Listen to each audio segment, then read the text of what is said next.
বাংলাদেশের অর্থনীতিতে দারুণ সুখবর। চলতি অর্থবছরের প্রথম ২ মাসে রপ্তানি ও রেমিটেন্সে ঊর্ধ্বমুখী প্রবৃদ্ধি অব্যাহত রেখেছে, যার ফলে বৈদেশিক লেনদেন উদ্বৃত্ত ৪৮ কোটি ডলারের বেশি হয়েছে।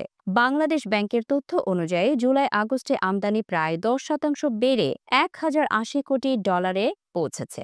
একই সময়ে রপ্তানি আয় বেড়ে ৭৯৩ কোটি ডলারে দাঁড়িয়েছে, যা আগের বছরের তুলনায় ১১% বৃদ্ধি।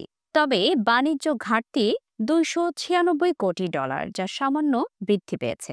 বিশেষভাবে মূলধনী পণ্যের আমদানি ২৪.৫% বেড়েছে, আর মধ্যবর্তী পণ্যের আমদানি ৮.২% বৃদ্ধি পেয়েছে। এই প্রবৃদ্ধি দেশের অর্থনীতিতে নতুন গতি যোগ করছে।